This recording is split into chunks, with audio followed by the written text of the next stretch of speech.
I wanted to speak to you about Teshuva and how it operates, how it successfully removes an avera, a sin. There's a great controversy regarding the efficacy of Teshuva. Some say that you can undo an action. But if you take a look in the Mesilas Yesharim of the Ramchal at the end of chapter 4, you'll see that he says, how is it possible? You did the action, the crime was done, it was committed. How can you undo a maisa that was already done? And therefore he submits that tshuva operates to remove an avera only lifnim mishuras hadin. And his language is hayochel lahasir maisa ha'asui min hametzius. Can he remove an action that was already done from reality, from the existence? It's got to be mi Chesed Hashem. But as I said before, there are opinions to the contrary that tshuva operates based on midas hadin, and you can undo a maisa that was done. Rabbi Elchanan Wasserman, Zecher Tzadik v'Kodesh Livrocha, in his Kovetz Mamorim, proves what he believes to be conclusive evidence against the Mesilas Yesharim, establishing, based on a Gemara in Kedusha Daf Mem Amud Beis, that Akiras HaRatzon is equivalent to Akiras HaMaisa, that when you remove the will for an action, then the action is removed. Because the Gemara tells us that if a person did mitzvos, even a whole life of mitzvos, if at the end he was toeh ala rishonos, he has remorse and regret that he did the mitzvos, then ein maskirin lo, he doesn't get any credit for those mitzvos. Could you just imagine it? The power of Akiras HaRatzon is such that when he removes his will for the mitzvah, it removes the mitzvah itself. And certainly we're not operating lifnim mishuras hadin, because this is lechumra, not lekula. God is not operating on our behalf out of compassion by completely wiping off the mitzvahs because he was toeh. So you see that changing your will means, according to the law, midas hadin, changing the maisa. And if we apply that in the flip case, says Rabbi Elchanan, in the case of an avera, then if you do tshuva and you have charata and you have sincere remorse and you want to remove the maisa avera, you could do so. Why then does the Mesilas Yesharim insist that Akiras HaRatzon cannot remove the maisa, and therefore the only way of understanding and justifying tshuva to wipe off a sin is got to be lifnim mishuras hadin mimidas chazdo yisparach. And in fact, when you look at the Yud Gimel Midos, Harachamim, which are the Midos that Hashem gives Klal Yisrael in order to be Choser B'tshuva and achieve kapara for their sins, it says about Hashem that it is Chesed v'emes. Notzer Chesed v'emes. So there's both really an element of Chesed and Rav Chesed v'emes. Emes as well. Emes is Midas Hadin. Rabbi Elchanan, in order to answer the question of the Gemara in Kedushin, which seems to contradict Rabbeinu Yonah and the Mesilas Yesharim, who say that tshuva can only wipe off a sin once it's already done, the midas chesed, special compassion and divine rachamim. To answer that question, he suggests that maybe we should analyze a mitzvah, and not only the maisa mitzvah, the action, but also its impact on the soul. And he suggests that with regard to the maisa, there, it could very well be that according to midas hadin, if you regret your action, then the maisa is no longer a fulfillment of God's will because you're not interested in fulfilling God's will. So we could cross off that mitzvah. And that makes sense al pi din. However, there's going to be a special midas harachamim that all the impact on your soul of those mitzvahs that you accumulated, you did during the course of your life, they will remain untouched. They will not be lost. And he says, in the flip side, in the case of an Avera, then according to Midas Hadin, we're going to suggest, just like in the case of a mitzvah, that according to Midas Hadin, you could remove that Maisa Avera because Akiras Harotzon equals Akiras HaMaisa, but we need Midas HaRachamim in order to remove all that dross and all that terrible destructive influence of the Avera. And here's where the Mesilas Yesharim introduces Midas HaRachamim. Personally, I find Rabbi Chanan's approach very difficult. And the reason for that is it's hard for me to believe that when a person completely dissociates himself from the mitzvah that he did, and he declares, I'm not interested in that mitzvah. I wish I hadn't done it. He completely regrets the mitzvah. It's hard for me to believe that he achieves, nevertheless, some sort of an impact of the mitzvah on his nefesh. And there should be a special midas harachamim of Hashem in order to allow that. So I would like to suggest a different approach to answer this objection, this question raised by the Mesilas, raised by Rabbi Chanan on the Mesilas Yesharim. I'd suggest the following. My Rebbe, in his Ala Tshuva, the first chapter, says that there are two parts to Hashem's response to our tshuva. One is kapara, and the other is tahar. The process of chazar b'tshuva is a twofold process, two different elements. One is the element of kapara. What is kapara? Kapara means to wipe off the chiyuv onesh. When a person does a sin, having committed that sin, he owes, so to speak, as we say in monetary law, a chov, and that's the onesh. There's no such thing in Jewish philosophy of committing a crime and not being punished for the crime. So he owes God a punishment. What tshuva accomplishes is that Hashem could be mochel that chov, and there's no onesh. And in that sense, that's called kapara. Kapara means cleaning off, wiping off a chov. But then on the other hand, the avera, the chet, is metame. It contaminates the personality. It pollutes him. He's no longer the same nefesh that he was before the chet. And here, tshuva is on a different level. Tshuva is a tshuva of tahara, to purify himself. So that again, chet has two impacts. Number one, it's mechayv and onesh. Number two, it's mitame, the nefesh adam. He's now pagum. And corresponding to those two elements of chet, we have two elements and categories of tshuva. We have tshuva shel kapara, where Hashem is mochel, the chiyuv onesh. And we have tshuva shel tara, where Hashem, through the process of tshuva, will restore the tara that was lost and replaced by the tumah. Now it's going to be replaced by tara, by HaKadosh Baruch. In the light of that distinction, I think the question of Rabbi Chanan, if we could use this proverbial term, doesn't get off the ground. Why? Because when we say that Akiras HaRotzon is Akiras HaMaisa, that's Midas HaRachamim. Why?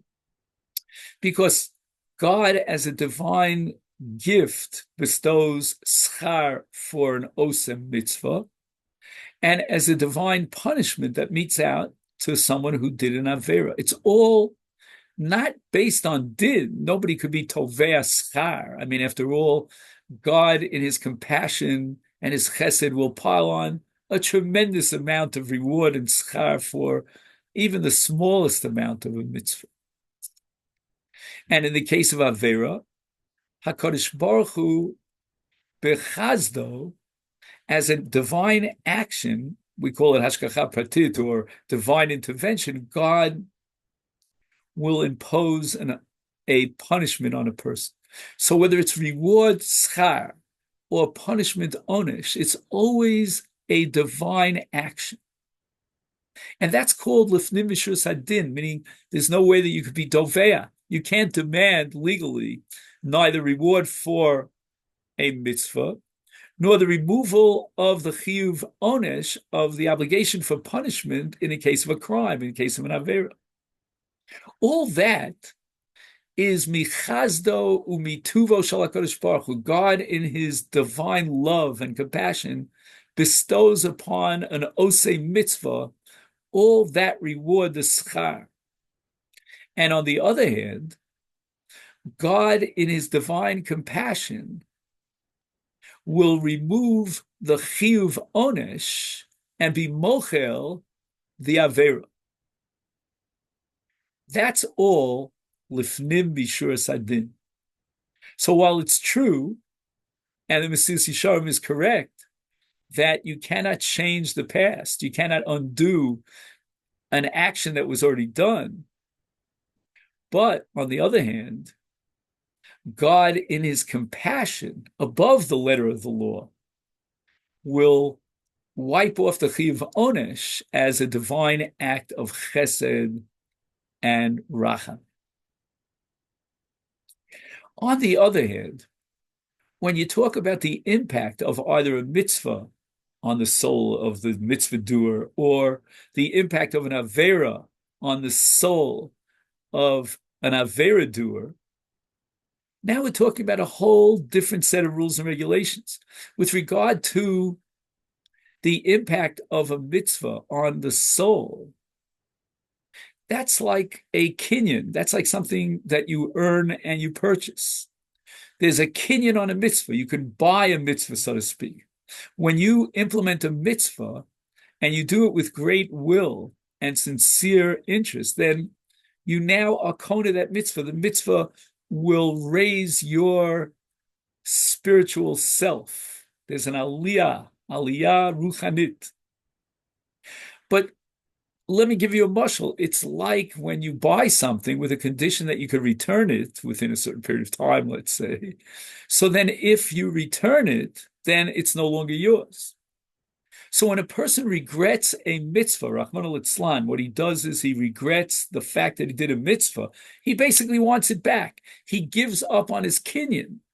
And therefore, any madrega, any darga or mila that he achieved through that mitzvah is no longer related to him. He has no claim. It's just naturally falls away from him because he no longer has the kinyan on the mitzvah. So the ongoing impact on his soul that travels through time as a result of his mitzvah is totally lost because he cuts himself off from the mitzvah by regretting. In the case of an avera, it's biyado shel adam to create that tumah, while HaKadosh Baruch Hu imposes a chiyuv onesh as a result of a criminal act. The impact on the soul of the criminal, let he be a thief, let he be a machal Shabbos chas v'shalom, that impact is something that is biyado shel adam. He has created that. Man, in his own essence, has a pure soul, and a shomash and a sata b'tahorahi. But we have the ability to actively bring upon ourselves tumah by doing sin and contaminating the soul. But the tumah is something that is external to the person. And therefore, if he biyado, with his hands, brought himself upon the tumah, then he could jump into the mikveh, proverbially, and be mitayr himself. And that for sure is midas hadin. So when we say that tshuva is on the one hand, as the pasuk says, Rav Chesed, we're referring to the chiyuv onesh, to the fact that chet is machayev, it generates an onesh. On that part, Hashem says, well, onesh is in my hands, and the divine being says, I'm going to be mochel that chiyuv onesh. That's a great act. That's lifnim mishuras hadin. But when the Gemara in Kedushin speaks about akiras haratzon, that's a whole different story. Now, what we're focused on is the impact of the sin on the soul, which was biyado shel adam, because he created that impact.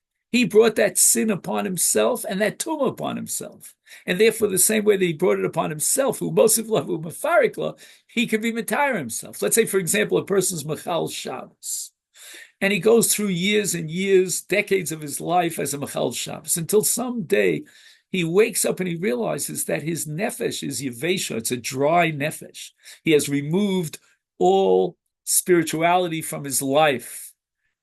He doesn't even have one day of the week which could be dedicated to spiritual endeavors, to thinking about God, getting close to Hashem, learning Torah, and davening, and so forth. When he awakens with that realization, then all the yeveshus hanefesh, all the dryness of his soul, all that which was an unredeemed soul now becomes a redeemed soul. And when he begins to observe the Shabbos now, he uplifts his soul. And that's biyado shel adam. That's within his power. He was mitame himself, and now he's being mitayr himself. Of course, there's no parallel, and there's no question in the case of a mitzvah that the impact of the mitzvah, as we said before, which is a kinyan, that cannot be long-lasting if a person cuts himself off from the mitzvah and decides that he regrets having done the mitzvah. The mitzvah is something that he was kona, that he acquired and now returned it. And there's no room for maintaining that level that was an impact on his soul and uplifted his soul by virtue of the mitzvah act as a result of the fact that he now regrets doing the mitzvah. And I believe that this can be applied to many different situations and scenarios. A person, let's say, for example, steals, and he's a thief. There's no question that's going to contaminate his soul. But he has done that with his own action, his own hands. He brought the tumah and the contamination upon himself. He can be mitayr himself. He can remove that tumah and restore his original state of tahara. That's not midas lifnim b'shuras hadin chesed. That's midas hadin. It's built into the nature of sin, that the impact of sin, which is called tumah, can be removed through tshuva. That's already midas ha'emes. But as far as wiping off the sin is concerned, that he rebelled against the will of God, for that, to God wipe off the chiyuv onesh, that's already a divine act. That's already lifnim b'shuras hadin, not something that man can demand. It's something that's, shall we say, metaphysical and supernatural. And just one more review in the case of a mitzvah to make sure it's crystal clear. The fact that Hashem gives schar for a mitzvah, that's totally in the hands of the divine being. And as a result, it's lifnim b'shuras hadin. However, that which a man is toeh, and now all the milos, all the positive impact of the mitzvah, that influence on his soul, that's gone. That's a kinyan that he returns. And there's no question, therefore, that in the case of Toel Rishonos, when he denies and regrets that he did the mitzvah, on the one hand, Hashem says, I'm not giving you schar for a mitzvah which you regret. And on the other hand, it's impossible for him to maintain the impact on his soul, the milah, the level spiritual that he achieved when he cuts himself off from that mitzvah by regretting it. He ratzam it his will, that we be zocher to real tshuva, a tshuva that will remove not only the chiyuv onesh, that's already in the hands of God, and that's an act of lifnim b'shuras hadin, as the Mesilas Yesharim formulates it, but also we should be able to be mitayr nefesh. That's in our hands. Remove all that dross, all that spiritual contamination that we took upon ourselves. And in that doing, we'll rise higher and higher, closer and closer to the Ribono Shel Olam through our tshuva, especially during these days of Teshuva as we come closer to the final Chasimas Hadin on Hoshana Rabbah. Keni Ratzon, Amen. Thank you, and Chag Sameach.